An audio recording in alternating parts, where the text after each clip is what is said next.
बच्चों, एक समय की बात है, एक गांव था प्रसन्नपुर। प्रसन्नपुर में बहुत सारे लोग रहते थे, अलग अलग व्यवसायों में वो लगे रहते थे। कोई बढ़ई का काम करता था, कोई लोहार का काम करता था, तो कोई अलग अलग चीज़ें बनाने का काम करता था। तो दोस्तों, इसी प्रसन्नपुर में जो वहाँ के मुखिया थे, ये बहुत ही अच्छे और सज्जन व्यक्ति थे। इनसे लोग अक्सर सवाल पूछने के लिए आते थे और ये सवालों का बहुत ही अच्छा जवाब दिया करते थे।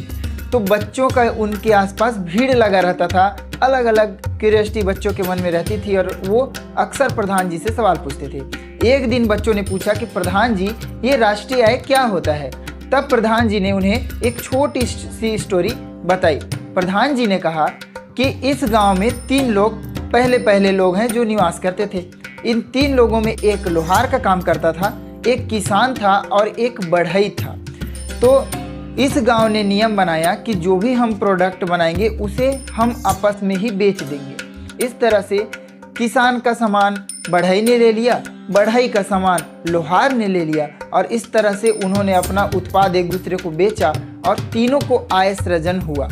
तो दोस्तों, यही चीज़ प्रधान जी ने कहा कि यही चीज़ है राष्ट्रीय आय, जिसे कहा जाता है जब हम जितना भी उत्पाद का वैल्यू है उसको हम ऐड कर देते हैं कि हमें कितना मिला, तो वही हमारा राष्ट्रीय आय होता है। अब हम इसको टेक्निकल तरीके से समझ। तो दोस्तों, इसके डेफिनेशन पर आते हैं। डेफिनेशन कहता है कि किसी एक वित्तीय वर्ष के दौरान देश के घरेलू सीमा के भीतर उत्पादित सभी वस्तु और सेवाओं का अंतिम मूल्य ही राष्ट्रीय आय कहलाता है।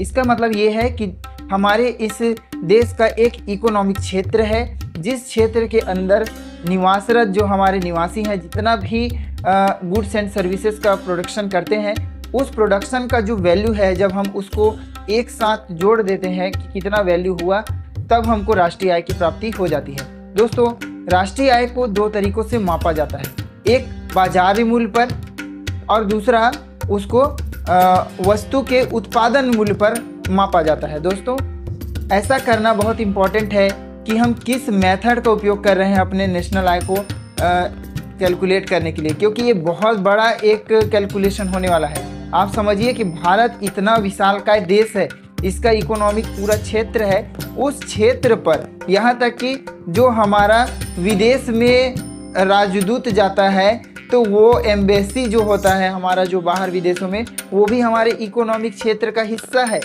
तो आप समझिए कि इन पूरे क्षेत्रों का जब हम गुड्स एंड सर्विसेज जो सेवाएं हैं, जो उत्पादन है, इसका जब हम वैल्यू को ऐड करते हैं, तो ये कितना बड़ा और कॉम्प्लिकेटेड कैलकुलेशन हो सकता है। तो इसके लिए हम 2 मेथड अपनाते हैं। तो 2 तरीके से हम नापते हैं। पहला है आपका मार्केट प्राइस पर और दूसरा है हम साधन लागत पर। तो मार्केट प्राइस क्या होता है? जैसे 50 रुपये का 1 किलो गेहूँ लिया, तो ये हो गया मार्केट प्राइस पर।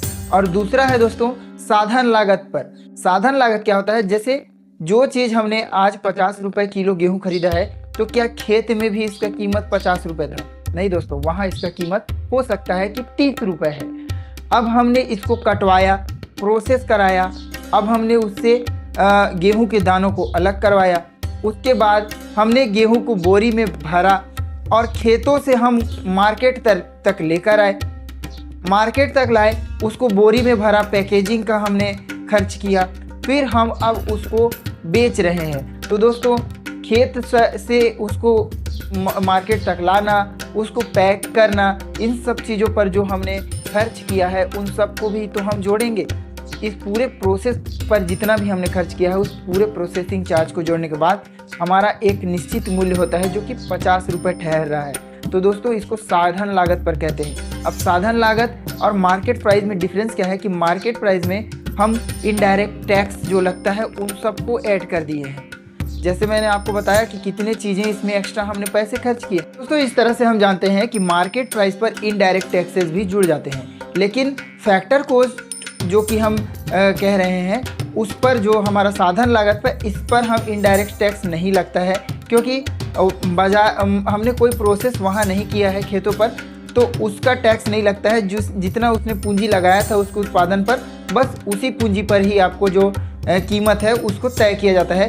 साथ ही साथ दोस्तों, अगर गवर्नमेंट कोई सब्सिडी देती है तो वो भी तो पूंजी है ना, कि आपको किसी मशीन पर या आपको बीज जो आपने खरीदा था उस पर सब्सिडी मिली, तो ये सब्सिडी को भी इस साधन लागत पर जोड़ा जाता है। जबकि मार्केट प्राइस पर हम ओवरऑल हर चीज़ को जोड़कर उसका कीमत तय करते हैं और इन सब का योग ही राष्ट्रीय आय कहलाता है।